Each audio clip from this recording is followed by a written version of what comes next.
empezar como siempre. Bienvenidos, bienvenidas a un capítulo más de Roberto Alejos Podcast, en un capítulo de El Club de Lectura con Alfonso Portillo. Miren, les pedimos disculpas, ustedes no tienen idea de lo que es andar en la calle con Alfonso, es foto tras foto tras foto, hay que bajarlo en la puerta, le gritan de todo, hay que parar, entonces ruego que nos disculpen, ¿verdad? No se vale que hayamos venido tarde.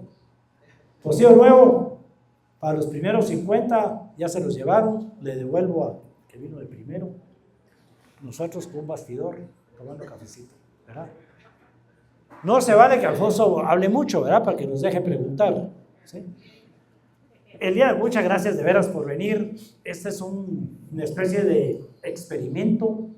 Pasamos todo el año pasado en la librería Sofos, pero recibimos algunos consejos o solicitudes o sugerencias de que también de este lado de la ciudad querían venir a platicar y a hablar sobre el libro que escogiera Alfonso, ¿no? Hoy normalmente llevo las de perder, pero hoy peor, porque hoy es un libro básicamente 100% economía.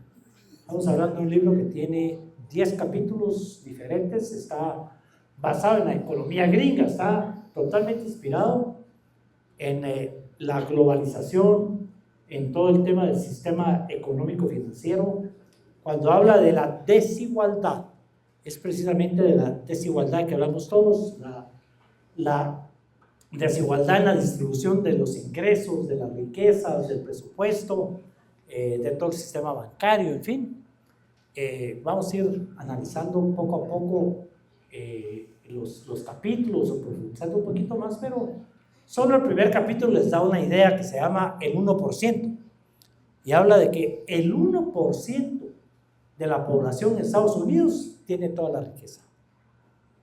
Aquí el país de las igualdades, de la libertad y de la democracia, mentira, con todo respeto, ¿verdad? Pero no lo decimos nosotros, lo dice el autor, ¿verdad? El autor del libro, alguien totalmente demócrata, él sí no oculta que pertenece al Partido Demócrata, fue un asesor de Bill Clinton, uno de sus últimos cargos públicos, totalmente crítico, fue de los pocos que desde el principio dijo que Trump no se reelegía la primera vez, precisamente por las decisiones económicas que estaba tomando, políticas públicas en materia económica que van creando desigualdad. Ese es el tema. Para variar, un premio Nobel también en economía, en el 2011, no producto de este libro, sino él es premio Nobel en el 2001, y este libro lo publicó en el 2012. Yo conté, no sé, presidente, pero alrededor de 20 obras de este hombre, no es su única obra, sino todo lo contrario, 20 obras, entre las cuales unas 15 son libros y tiene varios ensayos más, porque ha sido catedrático de Yale, de varias universidades, de Stanford y otras universidades en Estados Unidos, y el tema de la desigualdad está precisamente enfocado a que esa desigualdad económica, desigualdad presupuestaria y la desigualdad en los ingresos sobre todo, pero más que los ingresos es en cómo se reparten las ganancias, ¿verdad? Va creando desigualdades sociales, ¿verdad? La falta de acceso a la educación y todo eso. Así que, de nuevo, muchísimas gracias. Dejo con ustedes al presidente Alfonso Portillo, amigo, para que nos profundice un poco en el tema y así después nos deja que le hagamos preguntas y comentarios sobre él. Gracias, Alfonsito. Muchas gracias, Roberto. No se vale que no se quede hasta el final y que no lo comparta. Bueno, sí, buenas noches, muchas gracias por estar aquí. Gracias, Roberto. Yo estoy muy contento de ver tanta gente en este escenario tan bonito. Tan bonito. No quiere decir que Sofos no sea bonito, pero es otra clase de escenario. Y ahorita con Roberto, como andamos viendo dónde nos dan posada, vimos un lugar precioso aquí cerquita, donde fue el Liceo Francés, y nos lo ofrecieron para hacer el cine club. Para hacer un cine club cada mes, con películas. Hoy va a ser una... Ahorita les cuento por qué voy a hablar de cine hoy en la noche. Pero estoy contento, le contaba yo a Roberto que me han pasado cosas muy, muy simpáticas, como lo que me pasó una semana después de que discutimos el libro ¿Por qué fracasan los países? Como en la semana venía subiendo yo la grada de Sofos, que Sofos es como el lugar que frecuentamos todos los días, y venía un joven en la otra escalera bajando y yo subiendo, y me dijo, licenciado, mire, y de la bolsa sacó el libro. Y le dije, me alegra mucho, voy a leer, y usted me estimuló a leer. Imagínense cómo me sentí, muy feliz, muy contento. Me da mucha felicidad que la mayoría que han asistido desde el principio están aquí, solidarios, participativos. Me da tanto gusto ver a Otto, a un montón de gente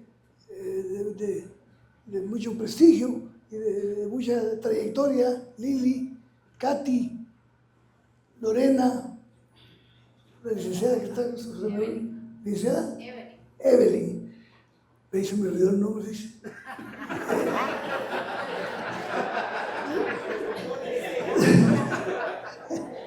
Fíjense que como estamos, ya nos consideramos familia, ya hasta pocillo tenemos para tomar café con leche, solo faltan las quesadillas la próxima vez. Las traigo yo las quesadillas la próxima vez. Fíjense que me quedé un poco preocupado después de que decidimos este libro. Yo ya lo había leído parte y otras partes las había leído porque son parte. Él incluye muchos artículos que había publicado en distintos diarios del mundo. Es un escritor que sus columnas le reproducen en todo el mundo. 80 diarios del mundo reproducen las columnas de Joseph Stiglitz. Estamos hablando de una persona muy especial. Y me quedé pensando porque cuando leía y leía datos y estadísticas y porcentajes y proyecciones, dije, María Santísima, sí, lo que se trata es de disfrutar la lectura. Y realmente se disfruta porque está bien escrita, pero hay cosas muy lamentables y tristes, angustiantes, ¿verdad? De ansiedad, que uno dice, no sé si escogí bien el libro, pero pensándolo bien, seguí leyendo y leyendo y leyendo, y me surgió otras lecturas del pasado que yo tenía, una de 88 y una de 78. Y voy a explicar por qué. Porque hay un comentarista que se lo recomiendo, que se llama Yuan Qingzi. Es un chino que era maestro de la Universidad de Canadá, y ahora regresó a China. Es un analista de geopolítica impresionante. Y me gustó una frase, no sé si sea de él, pero me encantó. Dice, la historia no se repite, pero rima. Aquí le apunté. La historia no se repite, pero rima. O sea, hay conjugación, hay derivación, hay relación.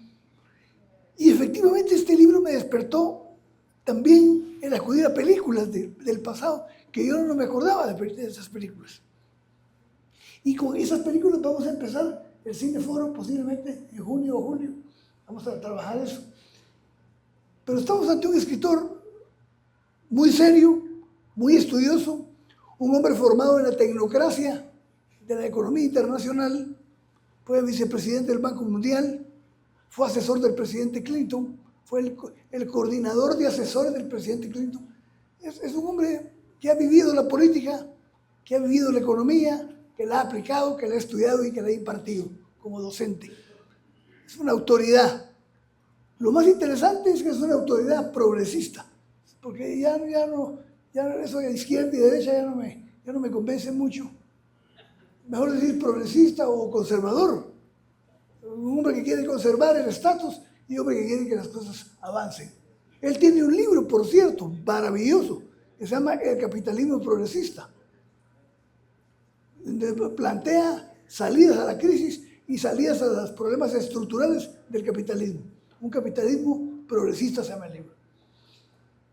El libro me impactó, no me había impactado tanto la primera vez como ahora, cuando veo cómo está Estados Unidos. ¿Y por qué? Qué bueno que se centra en la economía de Estados Unidos, porque desenmascara muchas cosas. La primera gran quitada de máscara es que existe hoy todavía el sueño americano. se acabó el sueño americano. Cuando él cuenta las cosas que viven las familias en Estados Unidos, y mi amigo aquí, que tiene 40 años viviendo, Milton Orellana, no me dejarás mentir, Milton, hay una angustia en las familias de clase media y de clase baja por terminar el mes, por pagar la luz, por pagar el teléfono. Están al día, están con miedo a que les quiten la casa, a perder el empleo, a que los agarre ICE. Bueno, es una sociedad con miedo. Se quita esa maravilla de que el paraíso es Estados Unidos. Claro que es el paraíso para muchos de nuestros paisanos y nuestros conciudadanos en América Latina, que no tienen otra forma de vivir más que irse para Estados Unidos, porque aquí no hay oportunidades. Aquí la desigualdad es mucho más grande que en Estados Unidos, pero la desigualdad en Estados Unidos es impresionante. Por ejemplo, enterarse de que Estados Unidos tiene 50 millones de ciudadanos viviendo por debajo de la línea de la pobreza. ¿Quién se iba a imaginar que la economía más poderosa del mundo, la potencia militar más grande, la democracia más presumida de la historia, tenga 50 millones de gente? Estamos hablando del 15% de la población de Estados Unidos vive en miseria, en pobreza extrema. Vive de los cheques y de los boletos que da el Estado norteamericano a través del estado del bienestar, de las políticas de bienestar social. De eso viven. Entonces, desenmascara muchas cosas. Desenmascara también la famosa teoría del libre mercado. Mentira. Desenmascara que hay competencia. ¿Cuál competencia? Hay una estructura de tal manera organizada en la banca, en la industria, en el comercio, que es impresionante que alguien se mueva. Eso de que hay ciudadanos que son emprendedores y que desde pobres subieron y se hicieron ricos, ese es cuento de televisión. La situación real en Estados Unidos es mucho más dura que lo que uno se imagina. Hay que trabajar duro, hay que pelear por el salario, un salario que está deprimido, que se ha aumentado a $15 por hora en algunas regiones, pero en otras sigue estando en $8.75, en $10 la hora, que es para vivir, para comer. Entonces me gustó mucho eso, la parte esa. Hace una introducción hablando de la crisis, de la depresión en España, pero es autocrítico de su país. Y es autocrítico de los organismos financieros a los que ha pertenecido. Y no lo dice de manera abierta porque se cuida, porque él fue funcionario, pero dice, Fondo Monetario Internacional, Banco Mundial son instrumentos del gran capital mundial para mantener sometidas a las economías, para mantenerlas endeudadas. Habla de la deuda de Estados Unidos impresionantemente. Imagínense ustedes que se iban a imaginar uno. Por eso que dice la historia no se repite, pero rima. Fíjense ustedes que el país más endeudado del mundo es Estados Unidos. Pero la ventaja es que los nenes están endeudados en su moneda. Entonces cuando tienen que pagar solo ponen la máquina a imprimir. No tienen que producir nada. El dinero ya no representa producción. El dinero ya no representa el oro. ¿Por qué? Porque todo lo dice. Y yo me acuerdo perfectamente porque fue en 1971, el año que yo me fui a vivir a México. De repente, el 15 de agosto del 71, aparece Nixon en la televisión. Creo que todavía era en blanco y negro, no, ya no era en blanco y negro la televisión, era ya de colores. Pero me acuerdo, no entendí mucho lo que dijo. Lo entendí años después y preguntando. Pero sale Nixon y dice, señores, he decidido con mi gabinete que el dólar se independiza del oro. Ya nuestro dólar no tiene necesidad de estar respaldado en oro. Es decir, por cada dólar que circulaba en el mundo había que tener una reserva de oro equivalente a la denominación del billete de 20, de 50, de 100 dólares. A partir del 71, pero no solo eso, no solo quita el patrón oro, destruye el patrón oro, sino que además declara al dólar como moneda mundial, como moneda de reserva mundial. Es decir, la única moneda en que se podían hacer transacciones entre los países. Si Arabia Saudita quería hacer transacciones con Irak, en dólares. Si en África querían hacer transacciones internacionales, en dólares. decisiones políticas, el abuso de Estados Unidos. Y ahora dice el presidente Trump que hay mucho abuso con Estados Unidos. El país que ha hecho más de 100 invasiones en el mundo. El país que tiene, lo dice aquí, hombre, 750 bases militares en el mundo. ¿Se imagina usted lo que cuesta eso? Lo que le cuesta al Estado. Y nos lo sacan a nosotros con las transacciones injustas, con el intercambio desigual, con la deuda, con el endeudamiento con los organismos internacionales. Y entonces me gusta un planteamiento tan valiente de un hombre norteamericano, con la cultura norteamericana, que sea crítico de su sistema. Y entonces, como les dije, me despertó muchas, cómo han venido conformando esta estructura económica de los Estados Unidos, inteligentísima, macabra si quieren, pero inteligentísima. Bueno, y los inteligentes siempre son un poquito macabros, siempre tiene que ver con la maldad. Imagínense ustedes que menciona, no lo menciona el libro, en otro artículo lo leí, Rockefeller, para que vean por qué estamos pagando cara la medicina. Todo tiene una explicación. Y entonces resulta que Nelson Rockefeller, con acciones en la petroquímica y en la industria petrolera, necesitaba meterse en la industria de la medicina. Necesitaba desarrollar la industria de la medicina. Pero para eso tenía que hacer un sinnúmero de medidas, como lo cultural. ¿Por qué? Porque en las universidades de Estados Unidos y del mundo se enseñaba la medicina alternativa, la medicina natural, con hongos, con ramitas, con chochitos y con un montón de cosas, y lo enseñaban en las universidades porque eran efectivas la medicina natural, la medicina alternativa. Entonces miren lo que hace Rockefeller. Crea una fundación. Las fundaciones, ¿verdad? Qué maravilla, el gran secreto del capital para evadir impuestos y para lavar las fundaciones.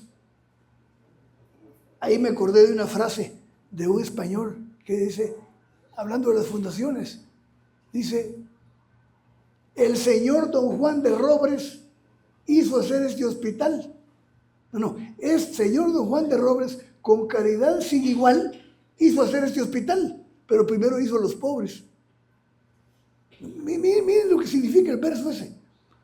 Primero crean la necesidad, crean la demanda y después aparecen como magnánimos. Entonces, ¿qué hizo Rockefeller? Buscó al científico más reconocido de principios del siglo XX, que se llamaba Abraham Flexner. Igualito el nombre a Abraham Flexner, el que inspiró el libro, Roberto, de la utilidad de lo inútil. Pero ese es otro Abraham Flexner. Pueden meterse en YouTube y busquen Informe Flexner, que en otras plataformas se llama el informe infame. El informe infame. Entonces le digo, lo voy a contratar por medio de la fundación para que haga un estudio de todas las escuelas de medicina de los Estados Unidos. ¿Y para qué? Usted hágame el estudio de cómo enseñan la medicina y después le digo para qué quiero los resultados. Entonces Abraham Flexner, un gran científico, se puso a trabajar y en un año presentó el informe.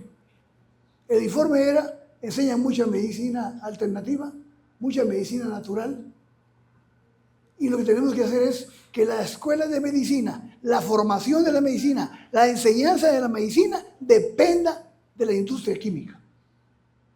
Pero tenemos que crear primero enfermos, tenemos que crear condiciones y demanda para que la gente esté supeditada a la química y haga a un lado. Entonces, como resultado, oiga, qué poder tenía Rockefeller, como resultado del informe Flexner, cancelaron 400 escuelas de medicina de los Estados Unidos.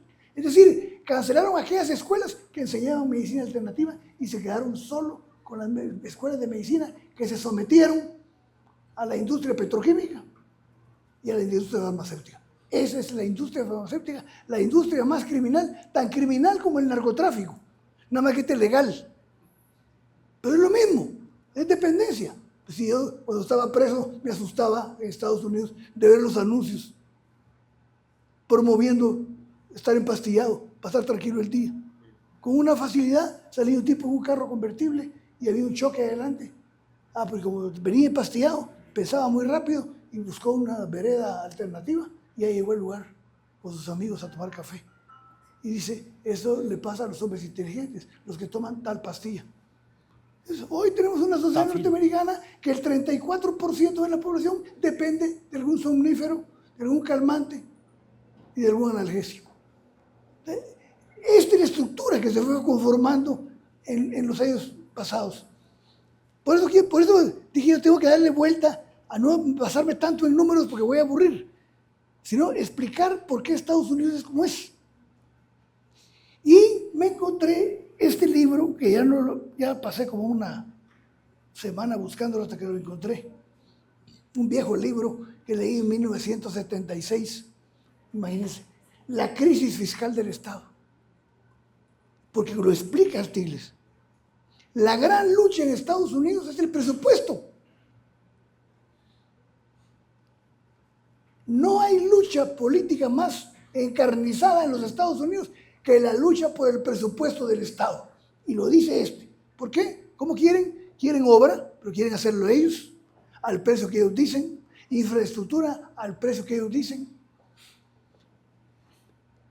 Y hacen eco a una cita de Alexis de Tocqueville.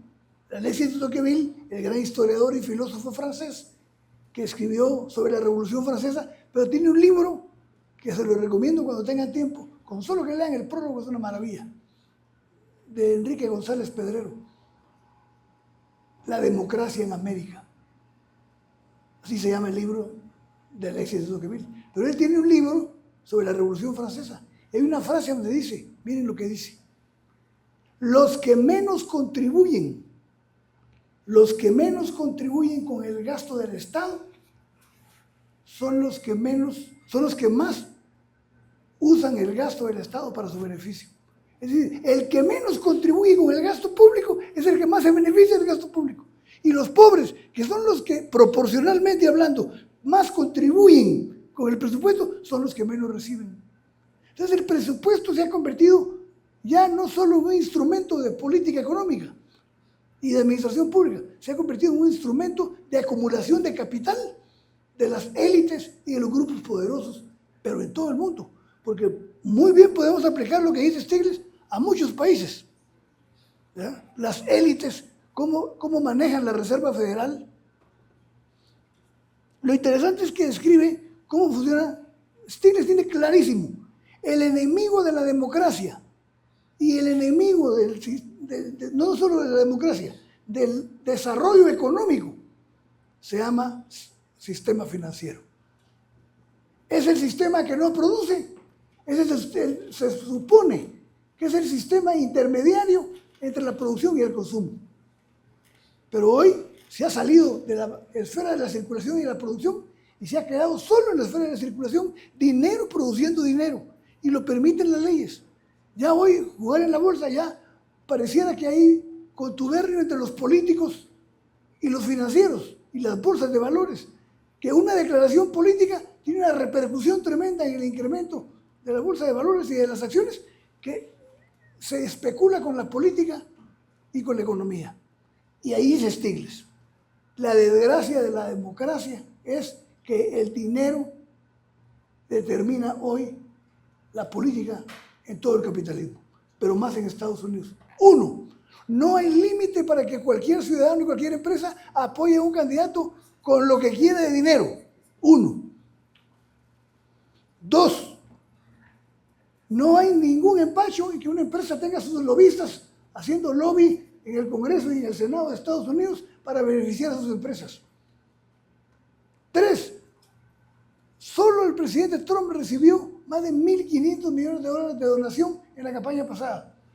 ¿De qué clase de democracia estamos hablando? Dice Stiglitz. ¿De qué clase de democracia? ¿De qué clase? Y otra cosa, cuando hace crítica a la democracia, hace también una crítica a la vigencia del Estado de Derecho. ¿De qué Estado de Derecho estamos hablando cuando la gente pobre en Estados Unidos tiene acceso a la justicia? Hay una cantidad enorme de gente que prefiere negociar antes de llegar a un proceso porque sabe que está perdido si no tiene recursos. Entonces, habla de que, porque eso es lo que dice al final del libro. Entonces, habla de cómo se maneja la Reserva Federal Y lo más importante, a mí me hubiera gustado que le pusiera el libro El costo de la desigualdad. Porque el precio es algo que está determinado de un producto, de un bien o de un servicio. El costo es lo que uno tiene que pagar por hacer una cosa. O son las consecuencias que uno tiene que pagar por la vigencia de un fenómeno social o político.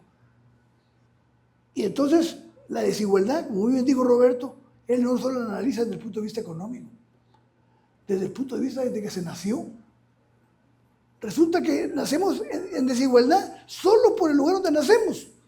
Como les dije un día que estábamos platicando sobre una francesa, Vivian Forrester, que tiene un libro que se llama El horror económico. Ya, solo por la zona donde nació uno, ya está condenado a tener empleo o no tener empleo, o tener oportunidad para estudiar o no. Cuando dice, mire, yo nací en la zona 13, en el Gallito. Bueno, María Santísima, ¿dónde le van a dar empleo? Porque queremos estereotipos. La sociedad crea estereotipos que nacimos condenados. Entonces la desigualdad empieza desde la familia, desde el trato de los padres, el del trato con la mujer, el del trato en la escuela, el del trato en el trabajo. La mujer tiene en el índice de productividad menos salario en términos reales que el hombre cuando hace mejor o superior trabajo que el hombre. Entonces todas esas cosas se están viviendo en Estados Unidos. Pero la desigualdad está en las universidades también. Los amigos, dice, ¿no creen ustedes que los mejores estudiantes son los que tienen los mejores puestos? Tienen los mejores puestos quienes han venido trabajando en grupito de familias que están en el mismo colegio y los padres apoyan un salón o apoyan financieramente al colegio y entonces son premiados, como se burla el del guardián entre el centeno, que se burla del apoyo de los ricos a las universidades. Entonces, miren, el libro es un desenmascaramiento de la sociedad norteamericana. Cuando habla de la clase media, la gran fortaleza de la economía de Estados Unidos era la clase media. Y la clase media es el motor de toda economía, no importa su grado de desarrollo. Y hoy la clase media ha disminuido. Pero lo más interesante, fíjense ustedes, que cuando estaba leyendo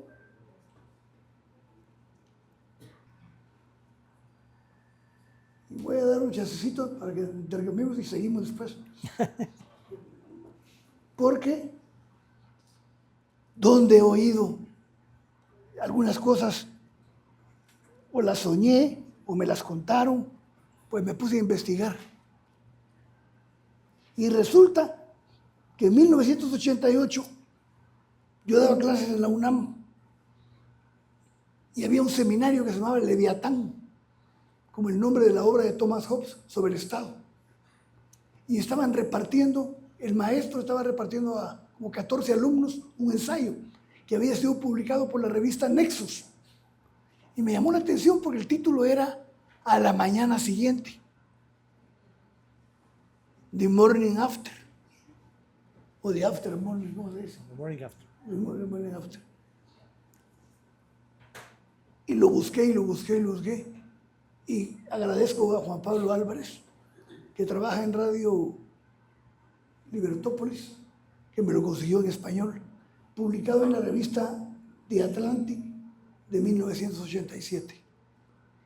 Y se llama La mañana siguiente. El autor, Peter G. Peterson, un economista brillantísimo y multimillonario, que hace una descripción de lo que va a vivir Estados Unidos entre 50 años. Y estamos a los 50 años. 40 y pico, 39, 40.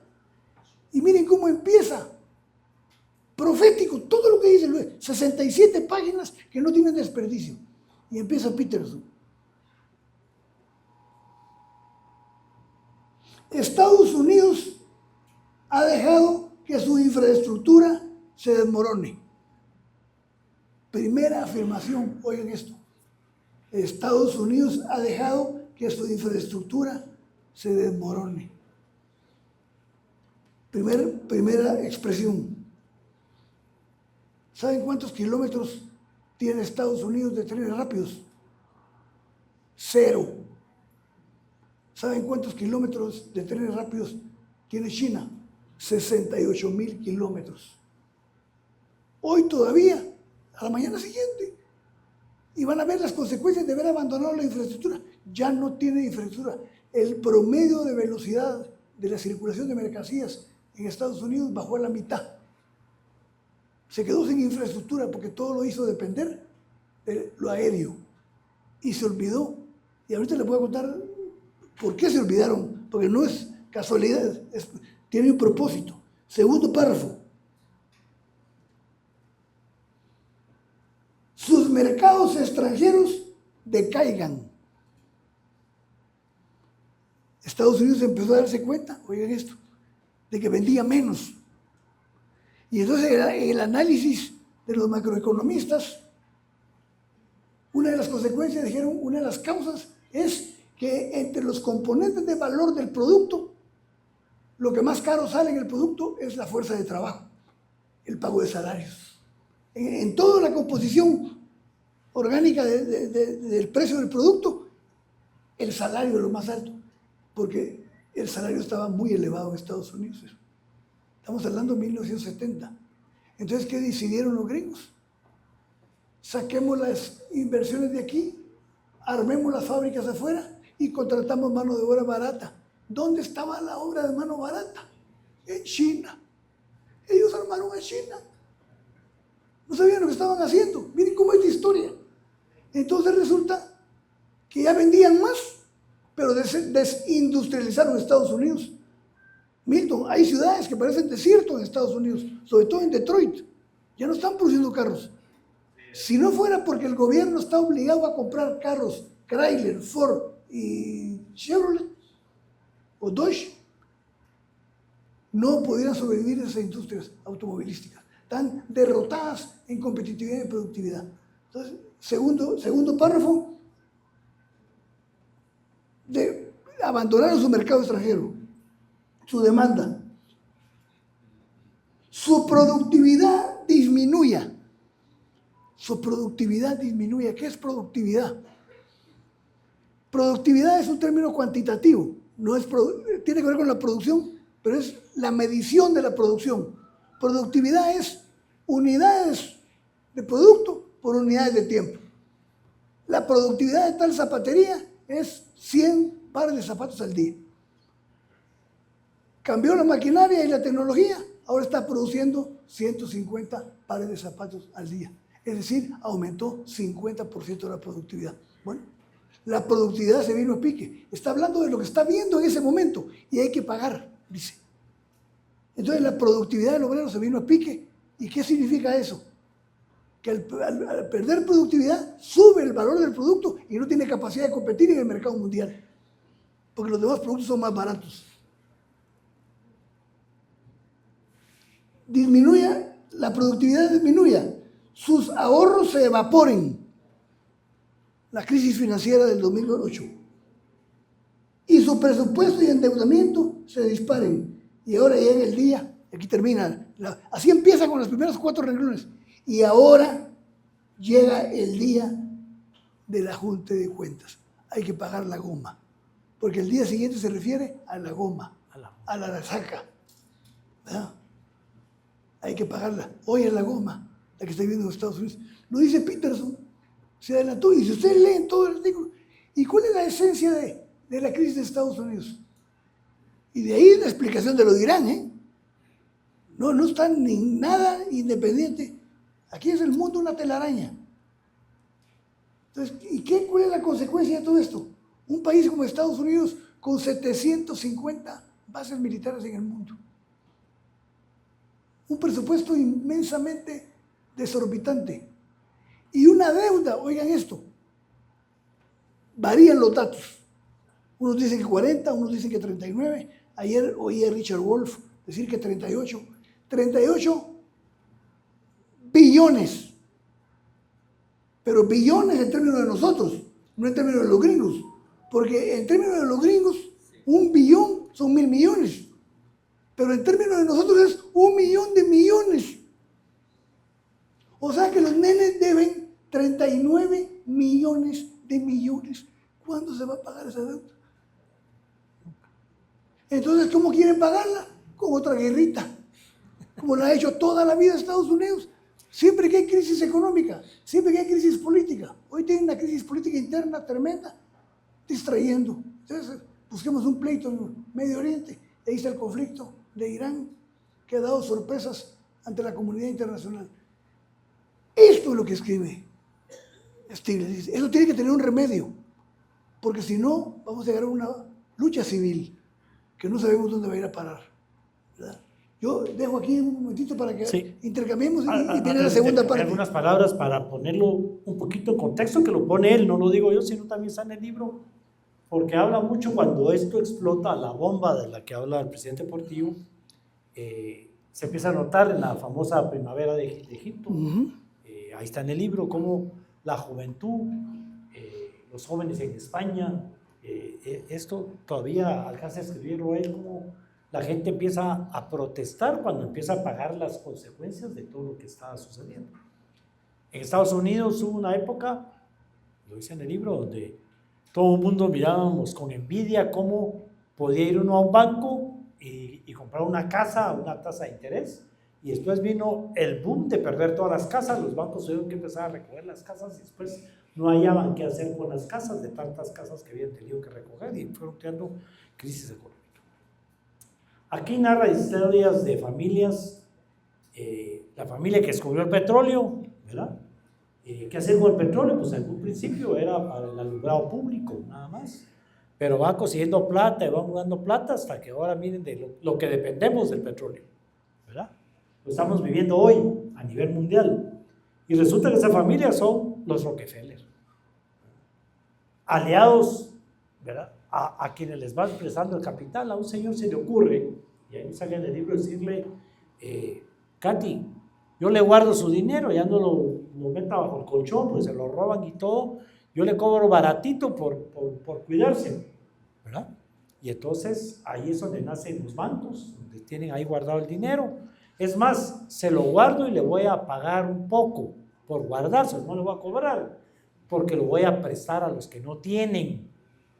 Y entonces nacen los bancos que prestan con nuestros propios ahorros y nuestra propia plata a la gente que no tiene. Y esa tasa de interés, que puede andar en 2-3% al año, y la prestan al 2-3% mensual ahora, ¿verdad? Porque van inventando cosas, y es lo que él va haciendo ver ahí, como no hay acceso a los créditos. No te da pena porque están las tarjetas de crédito. Entonces yo no tengo con qué respaldar un crédito bancario, pero una tarjeta de crédito sí me la dan, aunque no tenga cómo respaldar el tema, ¿verdad? Esa persona se llamaba JP Morgan. Hasta hoy en día los banqueros más grandes. Y así podemos ir viendo la historia de Carnegie o de Vanderbilt, que fue el nombre del ferrocarril, ¿verdad? A mí me encanta contar la historia, y la menciona en una parte del libro de los famosos Levi's, ¿verdad? En nuestra época le decían pantalón de lona, y la historia del pantalón de lona es esa, ¿verdad? Porque Vanderbilt, el hombre del ferrocarril, le manda a hacer uniformes en aquella época a todos los que estaban construyendo el ferrocarril, haciendo las vías, con quien después se vuelve socio de los Rockefeller y JP Morgan y de los que inventan el acero, ¿verdad? De las lonas viejas del ferrocarril. En aquella época eran los chinos los que habían llegado a los Estados Unidos, pues ponen a un paisano chino a hacer los pantalones de lona y overoles de lona, ¿sí? En la época del viejo oeste. Él arranca un pedacito de cuero y con un fierro de marcar le pone ¿qué? Lee, su apellido. Y así nacen los pantalones de lona Lee, ¿verdad? Pero después, ¿quién explota los pantalones de lona? Pues ellos, ¿verdad? No es propiedad del que se lo inventó, sino propiedad del dueño de la lona, el ferrocarril. Y así puedes encontrar muchos ejemplos. Pero lo más importante es ver cómo nos hemos ido adaptando a esa economía aquí en Guatemala también. Con Catalina, que está aquí, la menciono, de verdad hemos andado por todas partes desde hace cuánto tiempo, pero en las reformas constitucionales del 93, ¿sí?, se le prohíbe al Banco de Guatemala prestarle dinero al Estado. Ahora resulta que solo los bancos privados le pueden prestar dinero al Estado. Qué negocio, ¿verdad? Todos los bonos del Tesoro que se venden aquí, se le venden a los bancos privados. Entonces ya ni tienen plata para los préstamos a la población. Y así podemos encontrar un montón de de ejemplos de cómo el tema de la famosa globalización, que es un engaño, y él lo describe muy bien ahí, todas esas políticas económicas que ahora hacen que Trump gane, y ya el presidente Portillo demostró cómo ese tema del desempleo provocado por ellos mismos, ahora quieren volver el empleo a la fuerza a través de créditos blandos. Bancos que quiebran y el Estado compra a los bancos. Eso estaba criticando al propio Obama, que no primero comprar el First National Bank, ¿verdad? Para salvar el banco, porque tenía que salvar el empleo, la cantidad de gente que había que despedir si el First National quebraba como quebró y no lo rescataba el presidente Obama, que era demócrata. No digamos lo que está sucediendo con esto. Lo vimos con los Bush, menciona mucho a los Bush, que invaden un país y después resulta, ay, nos equivocamos, no habían armas químicas. Hasta hoy todavía están reconstruyendo el país que destruyeron. ¿Quiénes? Los financistas del presidente Bush. Entonces hemos importado ese tema, y un tema global. Él lo analiza como Estados Unidos, pero cuando lo vemos es lo que ha causado la globalización, lo que ha causado la política monetaria y económica del Banco Mundial, del Fondo Monetario Internacional, del mismo Banco Centroamericano, en fin. Y eso es pues lo rico de leer el libro, que va de la mano de la historia, lo que ha pasado con lo que nos está pasando, ¿verdad? Así que también yo me voy a callar, pero no debería de hablar mucho para darles a ustedes la palabra. ¿Quién quiere comentar? Tenemos micrófono por ahí. Allá viene Elida, gracias. Después vamos a anunciar a los podcasteros. Aquí hay otro podcast, bienvenido. Aquí está Julito, tiene un podcast. Gerardo Gordillo ahora tiene un podcast allá. Allá atrás hay otro podcast. Y por aquí nos visita, ¿dónde está Chin? Benke Chin, ¿verdad? De los más famosos, ¿verdad? Vamos a hacer algo en mayo, que cumplimos 2 años de haber nacido casi juntos. Vamos a hacer algo juntos con Benke Chin y algunos otros para los políticos, pero aquellos son de deporte. Y ahorita, para estimular un poquito la discusión, acabo de leer una frase de un periodista italiano, me encantó. Dice, miren, hay que reconocer, dice, Estados Unidos tiene una suerte. Cada vez que lleva la libertad a un país, no encuentra la libertad, sino que encuentra el petróleo. Está buenísimo, ¿no? Anda buscando una libertad y encuentra el petróleo. Tiene una suerte.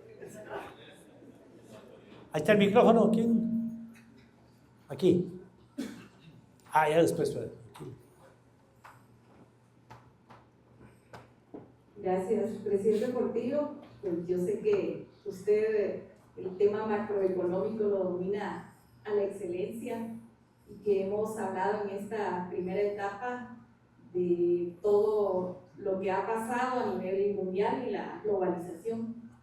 Pero me encantaría que nosotros acá en Guatemala, que nos pudiera decir cómo es que todo eso macro ahorita lo estamos viviendo y experimentando en lo micro, tan como nos expresaba usted la frase, al despertar mañana. Sí. O sea, es increíble, y lo vemos con el precio de la gasolina, que teníamos los tanques de las reservas acá en Guatemala y el precio de la gasolina subió instantáneamente con todo este boom que hizo la guerra de Ucrania.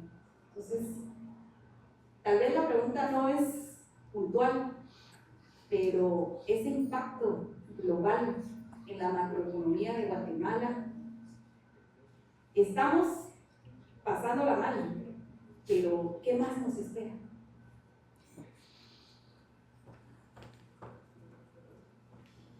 Interesante pregunta, y la toca Stiglitz. Stiglitz dice, citando a John Kenneth Galbraith, dice, tan desgraciada es la técnica económica que 2 hombres toman una decisión en una oficina llena de cristales, y eso significa hambre y desgracia en la población, y con la mayor frialdad mueven los números de un lugar a otro. Hoy lo que estamos viviendo es una pérdida de sensibilidad del Estado, una captura del Estado, y así la mencionan, captura del Estado. Hoy, ¿a dónde vamos a ir a parar? Y le cuento que cuando yo iba a la mitad del libro estaba muy desangelado, muy deprimido, porque dije, son tan finos como han organizado estas estructuras, que ¿qué vamos a hacer nosotros? Y nosotros divididos, aislados, con problemas confrontativos, ideológicos. ¿Cómo pelear con ese monstruo? ¿Qué hacer? Y pues algo se tiene que hacer, pero ha abarcado todo, mire. Y la desgracia de Guatemala es de tal nivel, que llegó hasta la academia. La crisis que vive la Universidad de San Carlos es una crisis que expresa una descomposición tremenda de todo el tejido social y de todo el tejido político. Hoy lo que necesitamos es, uno, fortalecer las instituciones. Yo no tengo nada contra ningún magistrado personal, a muchos ni los conozco. Pero hoy los nombramientos son con dedicatoria política, con compromisos políticos y no con el compromiso de la justicia. Entonces tenemos un deterioro institucional que es el primero que hay que corregir. Si no hacemos una reforma política no tenemos salida.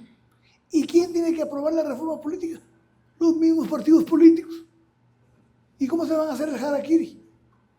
Entonces hoy Estados Unidos, dice Stiglitz, estos tejidos que han armado, esta casta que solo se turnan en la Reserva Federal para definir la política económica. ¿Cómo combatir? Y entonces por eso que se creó un movimiento que se llama el movimiento de los indignados, pero que desapareció. Lo crearon en Europa y empezó a crecer los indignados ante este desmán, ante esta arbitrariedad política y económica que sufre la población. Porque es clarísimo, hoy Byung-Chul Han le llama esto un feudoesclavismo. El famoso filósofo surcoreano. Entonces, hay cierta impotencia. ¿Qué podemos hacer? ¿Qué podemos hacer cuando un ciudadano en Guatemala sale a las 3 de la mañana para ir a su trabajo y regresa a las 10 de la noche y no ve a sus hijos? Y nadie le paga el transporte, nadie se preocupa por el transporte. Tenemos una municipalidad que nadie le dice nada, porque somos buenos para criticar cuando el Estado gasta en los pobres, pero cuando gasta en los ricos no decimos nada. Cuando salva a los bancos y les tiene que dar miles de millones a los dueños y los dueños se compran yate después de que quebraron su banco, ahí no se critica. Se critica cuando hay política social, cuando hay reparto de fertilizante, cuando hay mejora del salario, cuando hay mejora de las prestaciones sociales. Se critica al IX. ¿Qué fuera de Guatemala sin IX? Todos no saben lo que se están metiendo. Y entonces hoy tenemos que enfrentar la situación. Y digo una cosa, Roberto, y aquí por eso quiero hablar de estas dos películas. Cuando estaba leyendo a Stiglitz dije, el origen de esto, y tú lo mencionaste, Roberto, el ferrocarril. El ferrocarril es un símbolo del capitalismo, de cómo se desarrolló el capitalismo. A mí que me encantan las películas de vaqueros, me encantaba cuando se iba a Matazón. Y lo celebraba y pataleábamos todos cuando iban siguiendo Opalón Cassidy a los indios, pataleábamos. Todo un trabajo ideológico que hicieron con las películas. Y hubo pocos cineastas que se atrevieron a escribir la verdad de la conquista del oeste y de los grandes abusos que se cometieron contra los nativos norteamericanos. Uno de ellos es John Ford. John Ford, todas las películas de John Ford tienen un mensaje político. Y entonces me acordé quién le hacía un homenaje a John Ford 50 años después. Sergio Leone, el director italiano, el famoso director del Bueno, el Malo y el Feo, por unos dólares más, por un puñado de dólares, Los Héroes de Mesa Verde. Y hay una película que yo quiero que la veamos. Yo sé que nos vamos a tardar 3 horas y media o 4 horas, pero no se imaginan lo que vamos a aprender de historia. La película se llama Había una vez en el oeste. En gringo le pusieron Hasta que llegó su hora, pero en español la traducción es Había una vez en el oeste, con Henry Fonda, Claudia Cardinal, Charles Bronson. Es un peliculón. Fíjense que es una película que tarda cerca de 3 horas y tiene 16 páginas de diálogo. La película tiene 16 páginas de guión. Es decir, la película es pura imagen. El 80% de la película es imagen. ¿Y qué es la historia de Había una vez en el oeste? ¿Cómo introdujeron el ferrocarril? Y empieza con una escena terrible, donde está un hombre que acaba de inaugurar su granja y está feliz porque se fue a pasar a vivir con sus hijos y está esperando que enviudó, está esperando a la nueva mujer que viene en el tren. Y de repente llega una pandilla y los masacran a todos. Y uno dice, ¿qué sentido masacrar un niño, 4 niños? Los masacraron porque por ahí va a pasar el ferrocarril. Y él no quería vender, él quería tener estación. Tenía el sueño de tener una estación, un terreno donde poder tener una estación de tren. Y matan a toda la familia, y matan al que se oponga. Mientras tiene que avanzar el ferrocarril, matan y matan y matan. Y lo mismo pasa con Eric Hobsbawm, que decía yo, Eric Hobsbawm, que es un historiador inglés, que tiene un libro que se llama Bandidos, en donde descubre que los bandidos tienen una explicación social. Todos. Jesse James ve cuando matan a su mamá. ¿Quiénes? Los terratenientes que querían introducir el ferrocarril. Y Jesse James es uno de los pistoleros más famosos del Oriente, del Oeste, visto como matones. Y nadie explicó las razones históricas por las cuales se hicieron matones. ¿Por qué se hicieron delincuentes? Pancho Villa, el otro, Lampeao en Brasil, el Látigo del Sur aquí, y tantos bandidos que son producto del desarrollo del capitalismo. Ellos crearon. Las maras no es más que producto nuestro, de nuestra desigualdad, porque no hay oportunidades. Porque cuando habla de la tragedia de cómo viven las familias norteamericanas, una tristeza, ya no se vive con el sueño americano. Y la otra película que quiero que veamos, de John Ford, Sergio Leone es más moderno, de los años 70, John Ford es de los 50, tiene una película que se llama Las uvas de la ira, que está basada en la obra de John Steinbeck, que se llama Las uvas de la ira.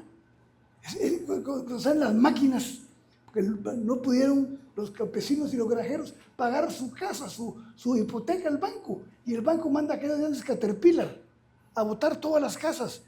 Y un tipo le pregunta al maquinista, qué malvado eres. No soy yo, dice, yo soy un empleado, es el sistema. Es la insensibilidad de un sistema que no ha dado la felicidad que ha anunciado, que no ha creado el sueño que había anunciado. ¿Verdad? Entonces, estas películas tienen un gran valor histórico. ¿Verdad? La famosa pandilla Kelly en Australia, mataron a toda la familia porque llegaron los terratenientes a quitarle la tierra y a decirle cuánto le iban a pagar por cada acre. Entonces, cuando uno lee a Marx y lee que el capitalismo se desarrolló con una gran lucha y con una gran producción de lodo y sangre, ciertísimo. El origen del capitalismo no es democrático, es de saqueo, es de despojo, es de violencia. La gran partera de la historia es la violencia. Pero tenemos que conocerlo eso, no porque podamos hacer algo, porque ¿qué podemos hacer con el pasado? No podemos hacer nada, pero sí podemos aprender a que del pasado no se pueden repetir los mismos errores, ¿verdad? Y entonces, hoy lo que necesitamos en Guatemala, por ejemplo, si no fortalecemos las instituciones, lo que decías hace años tú, Roberto, la refundación del Estado, las instituciones no funcionan, entonces no hay confianza en las instituciones. Yo le contaba a Roberto que siempre cuento la definición que nos daba el doctor Mijangos en Introducción al Estudio del Derecho. Estado de Derecho es la sociedad que garantiza los derechos de las personas sin poder. El derecho se hizo para la gente sin poder. El problema es que el derecho lo hicieron los que tienen el poder. Entonces lo hicieron para su beneficio. Entonces, la lucha tiene que ser eminentemente política. Al final, Stiglitz tiene un montón de recomendaciones. Uno puede decir utópicas, románticas, soñadoras, pero ¿y qué otra nos queda? Si ya no soñamos y si ya no pretendemos un futuro mejor, metamos un tiro mejor. Entonces yo creo que se puede, a través de la cultura, a través de la lectura, se puede aprender mucho, ¿verdad? Pero la historia es importante. Le contaba yo a Roberto cuando hicimos el anuncio de este podcast, que se meten a Irán sin conocer la historia de Irán. Irán es una historia de 6.000 años. Es un imperio que derrotó, igual que Afganistán, a Alejandro Magno, a Gengis Khan, al líder turco, a los soviéticos y a los gringos, a todos. El que llegó salió mordiendo polvo. Esa es la historia. Y viene la Unión Soviética y se mete, y cuando se dan cuenta que llevan 50.000 soldados soviéticos muertos, se reúne el alto mando y llega el ministro y les dice: ¿quién ha leído este artículo? Y repartió el artículo. El artículo se llamaba Afganistán, escrito en 1857 por Engels, donde decía: el que se mete en Afganistán no sale, y si sale, sale humillado. Esa es la historia. Y entonces decimos, el ejército más poderoso sobre la tierra. ¿Y eso qué? Si Vietnam demostró que un pueblo descalzo lo derrotó, porque un pueblo con dignidad, con organización y con un propósito de defensa de la soberanía y de la identidad es el peor enemigo.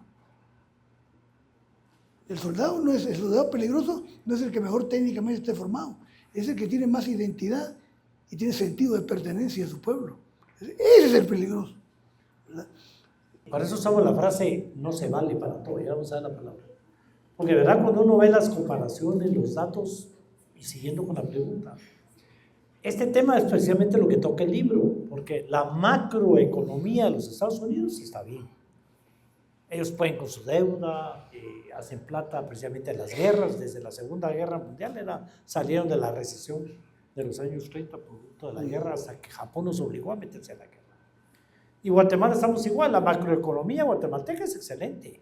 Mantenemos la estabilidad de la moneda, el cambio con el dólar, somos B en clasificación de país, y así podemos ir diciendo todo el Producto Interno Bruto, el crecimiento económico, todo ahí va para arriba. Pero la microeconomía, la economía personal, los índices de pobreza, de hambre, de desnutrición, la muerte infantil, la violencia, la falta de acceso a la educación, y eso es lo que habla del precio de la desigualdad, porque no tenemos igualdad de condiciones para conseguir esa educación, esa salud, para emprender nuestros propios negocios, los famosos emprendimientos. ¿Con qué dinero? Y de eso trata el libro, porque es una crisis mundial que ha sido los países poderosos que han creado ese sistema que hemos ido copiando y hemos caído en la misma trampa.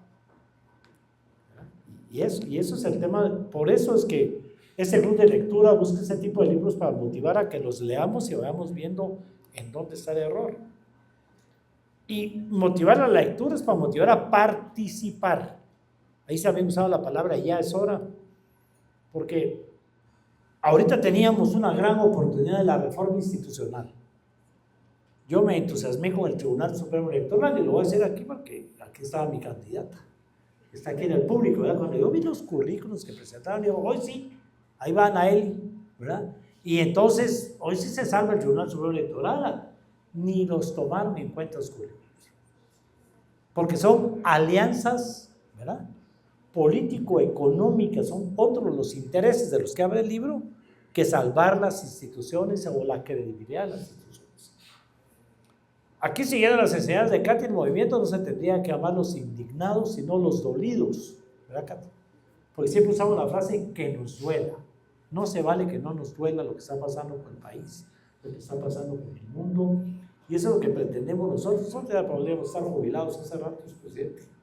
Ya nos echamos una gira nacional sin ser candidatos. Imagínense qué locura, ¿verdad? No éramos candidatos a nada, ¿ah? Y tarimeamos a todo el país. Charlo Sosa fue el que disfrutó nuestra tarimeada, ¿verdad?, nuestro vicio. Pero eso es lo que pretendemos con esto. Con el presidente nos unen varias cosas, entre esta motivación por la participación, este amor por la política, por el país. Los dos ahora tenemos hijos cineastas. La hija del presidente Portillo acaba de recibir, vamos a ir, presidente, en octubre, un premio en México, un premio como cineasta, ¿verdad? Y todas esas cosas que nos unen, lo que quisiéramos que una de este país, ese amor por el país, por lo que está pasando, pero sobre todo ese dolor por lo que están haciendo con nosotros, y que es simplemente lo que están haciendo con el mundo entero, esa división, y es con esa pantalla del tema económico financiero, son las políticas puras de las que habla el autor aquí. Perdón, allá está pidiendo hasta con lámpara, pidió el micrófono hasta el fondo, mira. Julito lo pidió antes, déjame, con la confianza que te tengo, ya se paró y me va a tirar el pocillo que se ganó. Entonces regresamos con Julito.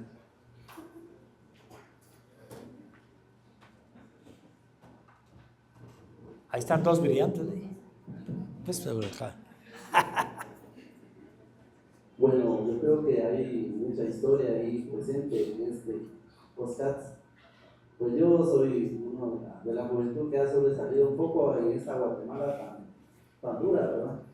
Creo que la historia económica ha sido fallida muchas veces. Pues tenemos un presidente que en su momento levantó el sistema económico. Cuestiones que se han ido dando, usted también ha ido representando también el Congreso.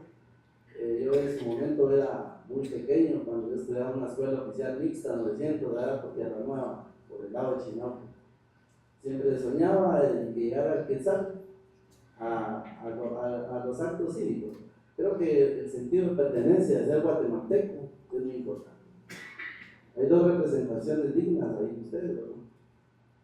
Mi nombre es el licenciado Alan Díaz, catedrático universitario de la Universidad de San Carlos, asesor estatal, tanto en el órgano judicial, legislativo y ejecutivo también, no digamos, ¿verdad? Efectivamente, el enfoque económico que está pasando en Guatemala, creo que son atrasos muy adversos, ¿verdad? Que indistintamente Guatemala ha repercutido en el efecto económico internacional. Definitivamente la experiencia habla ahí, efectivamente, del lado de la política legislativa que usted representó en su momento, la política ejecutiva que representó nuestro también vicepresidente, con mucho honor digo, el licenciado Alfonso Portillo.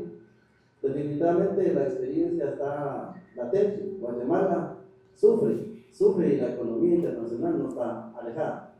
Creo que nosotros como ciudadanos debemos de dar un plus y tener ese sentido de pertenencia de ser guatemalteco para ir mejorando.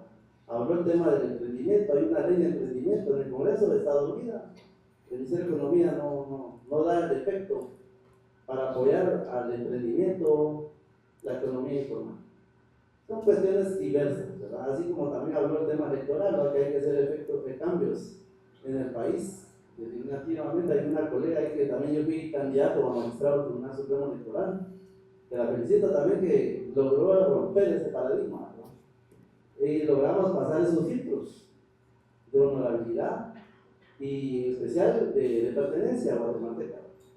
Creo que la experiencia de nuestro licenciado Alfonso Portillo Pecado y tú como Roberto Alejos, que tienes un podcast, yo te sigo en las redes sociales y digo yo, efectivamente hay que hacer esos efectos que Guatemala despierte.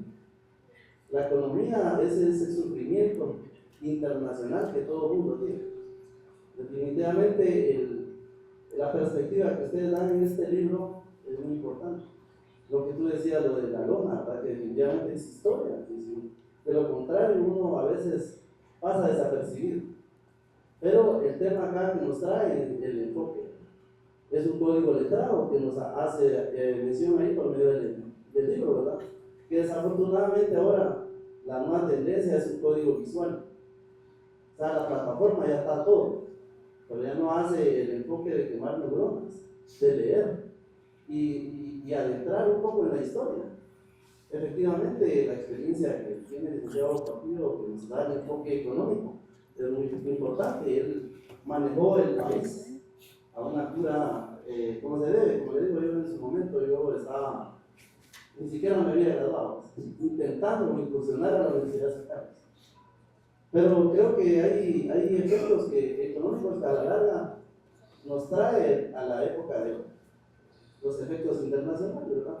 Pero el enfoque que nuestro licenciado Alfonso Portillo, por medio de tu persona, Roberto, con mucho respeto te lo digo, es muy importante. Actualmente, ¿cuál sería tu perspectiva para mejorar ese sistema económico que está decaído? Creería yo que, no sé, tal vez un poco especifiquemos o delimitemos, ¿verdad? Como decía, una tesis de país en el tema del emprendimiento, para que los emprendedores informales generan una economía muy extensa. Yo como abogado, a veces hasta ido a hacer un contrato en la terminal y cuando miro es un furgón de naranjas que genera a la larga una economía muy importante. un sector muy, muy dolido. ¿Y qué perspectiva tendrías tú para ese sector, licenciado Cortijo? No, vamos a abrir dos preguntas. ¿Qué haríamos si el presidente pudiera elegirse nuevamente como presidente? Esa es la pregunta en concreto. Julito, vamos a abrir. Muy buenas noches, presidente Cortijo. Saludarte a Roberto, mi nombre es Julio Melgar y como lo mencionaba, tengo también un podcast a quienes quieran en YouTube, otra perspectiva podcast, y de repente también vamos a hacer el presidente Cortijo. El tema del libro, yo voy a la pregunta concreta, aunque voy a hacer un contexto. Cuando hablo del tema de la economía americana, el tema del sueño americano, hay un elemento sobre el tema del salario mínimo.